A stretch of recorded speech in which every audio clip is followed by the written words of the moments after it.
নিরামিষ দিনে দুপুরে ভাতের সাথে যদি একটা এরকম ময়দার রেসিপি থাকে, দুপুরের ভাতটা আপনিই ফিনিশ হয়ে যায়।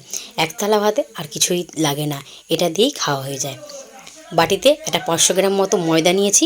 ময়দার সাথে এই যে একটু লবণও নিয়ে নিয়েছি। লবণটা দিয়ে ভালো করে একটু চটকে চটকে মেখে নিচ্ছি।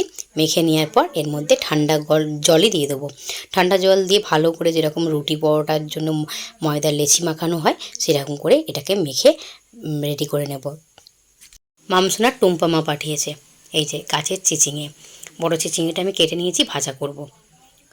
টুম্পা মা বলার কারণটা হচ্ছে, মাম্মাম যখন ছোট ছিল না, দোকান সামলাতে হতো, তো পাশের বাড়ির জায়ের কাছে রেখে আসতাম। জায়ের নাম টুম্পা, তো ও কোনোদিন কাকিমা বলে ডাকতো না, ও টুম্পা মা বলে ডাকতো। সেই থেকেই টুম্পা মা বলে ডাকে ওকে। পাশের ওভেনেতে চিচিঙে ভাজাটা বসিয়ে দিয়েছি। বসিয়ে দিয়ে এদিকে সবজিটা কেটে নিয়েছি। বেশি কিছু রান্না করব না, চিচিঙে ভাজা আর ময়দার সবজি, আলু দিয়ে ঝোল করব। এই যে আলুটাকে ডুমো ডুমো করে কেটে নিয়েছি, সাথে আদা, টমেটো আর কাঁচা লঙ্কা। টমেটোটা একটু বেশি করে নিয়েছি, 2টো টমেটো নিয়েছি। টমেটো, কাঁচা লঙ্কা আর আদাটাকে পেস্ট করে নেব। এদিকে ময়দাটার আমার রেস্ট হয়ে গেছে। 15 থেকে 20 মিনিট ঢেকে আমি ময়দাটাকে রেস্ট করিয়ে নিয়েছি। ময়দার লেচিটাকে নিয়ে নিয়েছি বাটির মধ্যে। এই যে বাটিতে জল দিয়ে ভালো করে চটকে চটকে এটাকে মেখে নিচ্ছি। এটাকে চটকে চটকে মেখে আর ছিবড়েটাকে তুলে নিচ্ছি। ছোট বাটি ছিল এটা, এটাতে চটকাতে অসুবিধে হচ্ছিলো, তাই জন্যে অন্য একটা বড় বাটিতে নিয়ে নিলাম। নিয়ে এটাকে ভালো করে ধোবো। যতক্ষণ না এ থেকে পরিষ্কার জল বেরোয় ততক্ষণ এটা ধুতে থাকবো। যে ছিবড়েটা বেরোচ্ছে এর মধ্যে আবারও জল দিয়ে দিয়েছি। জল দিয়ে এই যে চটকে নিচ্ছি। আমার না 7-8 বার মতো ধুতে হয়েছে। এই যে জলটা বার করে নিচ্ছি। জলটাকে কিন্তু ফেলে দেবো না, জলটা আমি তুলে রেখে দেবো। জলটা তুলে রেখে দেওয়ার কারণ হচ্ছে, জলটা যখন আমি রুটি করার জন্য আটা ময়দা মাখবো না, তখন এটা ব্যবহার করতে পারবো। তাই এটাকে আমি তুলে রেখে দিচ্ছি।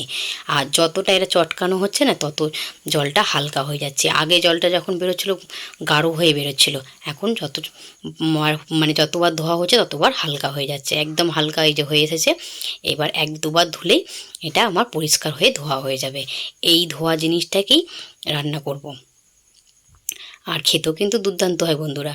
আমি রান্না করার পর একবার টেস্ট করে দেখেছি, কিন্তু দুর্দান্ত হয়েছিল খেতে। 500 ময়দা থেকে এই যে বন্ধুরা কইটুকু জিনিস বেরিয়েছে। আমার মনে হয় 100 থেকে 150 গ্রাম মতো হয়েছে। এইটাকেই এবার ছোট ছোট করে ছিঁড়ে নেব। কড়াতে তেল দিয়ে তেলটা গরম করে নিচ্ছি। ভাবলাম এই সবজিটা যদি মামার বাবু যদি না খায়, তখন তো অসুবিধে হয়ে যাবে না, তাই 2টো পাঁপড় ভেজে নিচ্ছি। আর নিরামিষ দিনে না একটু পাঁপড় থাকলে বেশ ভালোই লাগে খেতে। গোল পাঁপড় ছিল না, ব্যাট পাঁপড় ছিল। ব্যাট পাঁপড়গুলো দোকান থেকে নিয়ে এসে এই একটু ভেজে নিচ্ছি। এগুলোকে ভেজে তুলে নেওয়ার পর ওই তেলের মধ্যেই যে ছিবড়েগুলো, মানে ওই যে ছিবড়েটা বেরিয়েছিল, ওই ছিবড়েটাকে টুকরো টুকরো করে কেটে ভাজতে দিয়ে দিচ্ছি। এটা মানে একটু দূরে দূরে দিতে হবে, ফাঁকা ফাঁকা ভাজতে হবে। কতটা ফুলে উঠেছে দেখো বন্ধুরা, তাই জন্য একদম ফাঁকা ফাঁকা করে দিয়েছিলাম আর অল্প করে দিয়েছি। এখনও যা আছে 2বার ধরে ভাজতে হবে। আর এক পিঠটা ভেজে নিয়েছি হালকা লাল করে, অপর পিঠটাকেও লাল করে ভেজে নেব। এই যে বেশি লাল করে ভাজবো না, হালকা একটু লাল করে ভেজে এটাকে নামিয়ে নেব। এইভাবে আমার কথা শুনে একবার এইভাবে রান্না করে দেখো, খেতে কিন্তু দুর্দান্ত হয়। আমার মনে হয় নিরামিষ দিনে এরকম একটা সবজি থাকলে আর তো কিছুই লাগে না। সবগুলোই ভাজা হয়ে গেছে। এটাকে নেড়ে ছেড়ে ভেজে নামিয়ে নিলেই হয়ে যাবে। একটু লাল করে নেড়ে ছেড়ে ভেজে নামিয়ে নিচ্ছি। নামিয়ে নেওয়ার পর এই তেলের মধ্যেই শুকনো লঙ্কা, জিরে ফোড়ন দেবো। যেহেতু নিরামিষ রান্না, একটু জিরে ফোড়ন না হলে ভালো লাগে না, তাই জন্যে জিরে ফোড়ন দিলাম। তেজপাতা দিলেও ভালো হতো, তেজপাতাটা দিলাম না। এবার কেটে রাখা আলুগুলো দিয়ে দেবো। আলুগুলোকে দিয়ে ভালো করে নেড়ে ছেড়ে লাল করে ভেজে নেবো, যাতে আলুগুলো এর মধ্যেই হাফ সেদ্ধ হয়ে যায়। এর মধ্যে এবার কাঁচা লঙ্কা, আদা আর টমেটো বেটে রেখেছিলাম, সেটাই দিয়ে দিলাম। দিয়ে ভালো করে নেড়ে চেড়ে কষিয়ে নেব।